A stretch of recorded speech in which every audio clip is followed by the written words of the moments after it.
जय मसीह के दोस्तों। जब यीशु शहरों के गलियारों में सेवकाई कर रहा था, माताएं अपने बीमार और मरने वाले छोटे बच्चों को अपनी बाहों में उठाकर भीड़ को चीरते हुए उसके पास तक आने की कोशिश कर रही थी। माताओं को देखो, दुर्बल, परेशान और लगभग निराश, फिर भी दृढ़ निश्चय और हट के साथ वे अपने उस दुख को उठाए हुए मुक्तिदाता को खोजती हैं। जब वे उस उमड़ते हुए भीड़ के द्वारा पीछे ढकेल दी गई तो मसीह एक एक कदम चलते हुए उनके पास तक पहुंचने ही लगा। उनके हृदय में आशा की लहर जाग उठती है।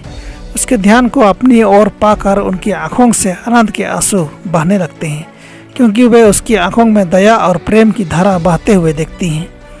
एक समूह की एक महिला जो भीड़ के किनारे पर थी, मसीह उसके साहस को आमंत्रित करते हुए कहता है, मैं तेरे लिए क्या कर सकता हूँ।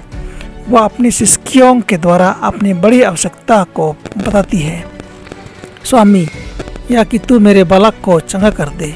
मसीह उस छोटे बालक को उसकी बाहों में ले लेता है और उसके छूते ही बीमारी भग जाती है। मृत्यु का पीलापन चला गया, नसों में जीवनदायी धारा बहने लगी और मांसपेशियों में शक्ति आ गई। माता से तसल्ली और शांति के साथ बोले गए और फिर एक दूसरी ऐसे ही आवश्यकता को पेश किया गया। फिर से मसीह ने जीवनदायी शक्ति का उपयोग किया और सबके साथ उसकी प्रशंसा करने लगे जो ये आश्चर्यजनक कर्मों को करता है। हम उन अद्भुत कर्मों का और उन चमत्कारों का वर्णन करते हैं जो उसने किए थे, परंतु छोटी छोटी बातों पर उसने जो बड़ा ध्यान दिया यह उसकी महानता का सच्चा प्रमाण है। यहूदी लोगों में यह प्रथा थी कि बच्चों को रब्बियों के पास लाया जाए कि वे उनके ऊपर हाथ रख उन्हें आशीष दे, परंतु शिष्यों ने सोचा कि यीशु के महत्वपूर्ण कार्य में इन बच्चों से बाधा पड़ रही थी। जब माताएं अपने शिष्यों को आशीष दिलाने की आशा से उसके पास लाई तो चेलों को यह सब अच्छा नहीं लगा। उन्होंने सोचा कि ये बच्चों बहुत छोटे हैं और इनको यीशु के पास आने से कोई लाभ नहीं होगा और वह उनकी उपस्थिति से प्रसन्न नहीं होगा। परंतु मुक्तिदाता ने उन माताओं की चिंता और बोझ को समझ लिया जो अपने बच्चों को परमेश्वर के वचन के अनुसार शिक्षा देना चाहती थी। उसने उनकी प्रार्थनाओं को सुना था, क्योंकि और उसने ही उनको अपने पास आने के लिए प्रोत्साहित किया था। एक माँ अपने बच्चों के साथ यीशु को खोजने के लिए रास्ते में उसने अपनी एक पड़ोसीन को अपने उद्देश्य के विषय में संदेश दिया और पड़ोसीन भी चाहती थी कि उसके बालक भी आशीषित हों, इसलिए वह भी उसके साथ चल पड़ी। इस प्रकार अनेक माताएं अपने छोटे बच्चों के साथ यीशु के पास आईं। कुछ बच्चों अपनी शिशु अवस्था से बचपन में और कुछ लड़कपन में प्रवेश कर चुके थे।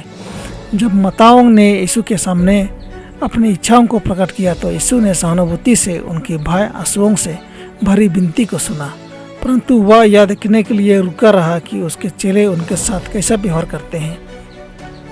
जब उसने देखा कि चेले माताओं को डांटते हुए यह सोचकर वापस भेजने लगे थे कि यीशु इस बात से प्रसन्न होगा, उसने यह कहकर उनकी गलतियों की ओर इशारा किया, बालकों को मेरे पास आने दो और उन्हें मना न करो, क्योंकि परमेश्वर का राज्य ऐसा ही क्या है। उसने बच्चों को अपनी बाहों में लिया, उनके सिर पर अपने हाथ रखे और जिस आशीषों को पाने के लिए वे आए थे उनको दी। माताओं को बड़ी तसल्ली मिली। वे मसीह के वचनों से शक्ति पाकर और आशीषित होकर वापस गई, अपने बोझ को नई प्रसन्नता के साथ उठाने और अपने बच्चों के लिए आशावान होकर काम करने के लिए नया उत्साह प्राप्त करके वापस गई। यदि उस छोटे से झुंड के जीवन में बाद में क्या हुआ हमारी आंखों के सामने खुलता तो हम उन माताओं को अपने बच्चों को उस दिन की याद दिलाते और मसीह के बच्चों को उनके सामने दोहराते हुए देखते। हम यह भी देखते कि आने वाले वर्षों में ये बच्चे मसीह के शब्दों को याद रखकर उन राहों से नहीं भटके जो प्रभु के छुटकारा पाए हुए लोगों के लिए निर्धारित की गई है। मसीह आज भी वैसा ही दयालु मुक्तिदाता है जैसा वह बच्चों के बीच में चलते फिरते समय था। वह आज भी माताओं के लिए वैसा ही बड़ा सहायक है जैसा कि वह यहूदिया में छोटे बच्चों को अपनी बाहों में लेते समय था। हमारे घर के आज के बच्चे भी उसके लहू के द्वारा उसी प्रकार खरीदे हुए हैं जैसे कि पुराने समय के बच्चों हुआ करते थे। यीशु प्रत्येक माँ के दिल के बोझ को जानता है। वह जिसकी माता ने गरीबी और अभाव से संघर्ष किया था, वह हर माँ के परिश्रम के साथ सहानुभूति रखता है।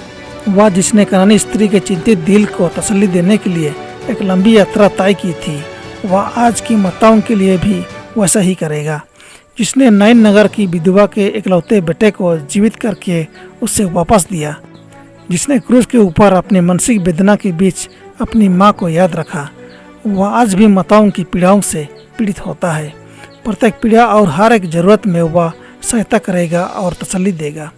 माताएं अपनी परेशानियों में यीशु के पास आएं। वे अपने बच्चों की देखभाल करने के लिए पर्याप्त मात्रा में उसका अनुग्रह पाएंगी। प्रत्येक माता जो अपने बोझ को मुक्तिदाता के चरणों में डालना चाहती हैं, उनके लिए द्वार खुले हैं।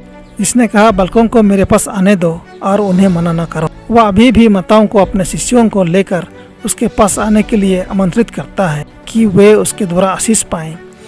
जो बच्चे यीशु के पास उसके संपर्क में लाए गए, उसने उनमें ऐसी स्त्री पुरुष को देखा जो उसके अनुग्रह के हकदार और स्वर्गीय राज्य के नागरिक होंगे, और उनमें कुछ उसके कारण शहीद होंगे। उसको पता था कि ये बच्चे उसकी बातें सुनकर उन बड़ों की अपेक्षा जल्दी स्वीकार करेंगे, क्योंकि उनमें बहुत से ज़्यादातर सांसारिक रूप से बुद्धिमान और कठोर हृदय वाले थे। सिखाते हुए वह उनके स्तर तक नीचे आया। वह जो स्वर्ग का राजकुमार है, उसने उनके प्रश्नों के उत्तर दिए और अपने महत्वपूर्ण पाठों को उनके बचपन की समझ के अनुसार सरल बनाकर पेश किया। उसने उनके मनों में सत्य के बीज बोए, जो आने वाले वर्षों में अंकुरित होकर अनंत जीवन के लिए बहुत सा फल लाएंगे। जब यीशु ने अपने शिष्यों को बच्चों के उसके पास आने से रोकने के लिए मना किया, उस समय वह सब समयों के अपने सभी अनुयायियों से, कलीसिया के अधिकारियों से, सेवकों, सहायकों से और सब मसीहियों से कह रहा था कि बच्चों को अपने पास बुलाता है और हमसे कहता है, बालकों को मेरे पास आने दो और उन्हें मना न करो। ऐसा वह यह कह रहा हो कि यदि तुम छोटे बच्चों को मेरे पास आने से रोको तो वे स्वयं मेरे पास चले आएंगे। आपका जीवन ऐसा ठंडा ना हो जो मसीह के चरित्र को गलत रीति से पेश करे। अपने ठंडेपन और कठोरता के द्वारा छोटे बच्चों को मसीह के पास आने से ना रोकें। उन्हें ऐसा कभी ना लगने दें कि यदि हम उनके साथ रहें तो स्वर्ग उनके रहने के लिए एक सुंदर और सुखमय स्थान नहीं होगा। धर्म के बारे में ऐसे बातें ना करें जिसे बच्चे समझ ना सकें, और ऐसा क्रिया ना करें जिनसे वह आभास हो कि बच्चों से बचपन में मसीह को स्वीकार करने की अपेक्षा नहीं की जाती है। उन्हें ऐसा झूठा आभास न होने दें कि मसीह का धर्म उदासीन भरा धर्म है, और यदि वे यीशु के पास आएंगे तो जीवन को आनंदित करने वाली सब बातों को त्यागना पड़ेगा। जब पवित्र आत्मा बच्चों के दिलों में क्रिया करता है, तब उससे क्रिया के साथ सहयोग करें। उनको सिखाएं कि मुक्तिदाता उन्हें बुला रहा है, और जब वे लड़कपन और युवावस्था में अपना जीवन उसके हाथों में सौंप देते हैं, तब वह ऐसा आनंदित होता है जिसे किसी और बात से कभी नहीं हो सकता। परमेश्वर आपको आशीष दे। आमीन।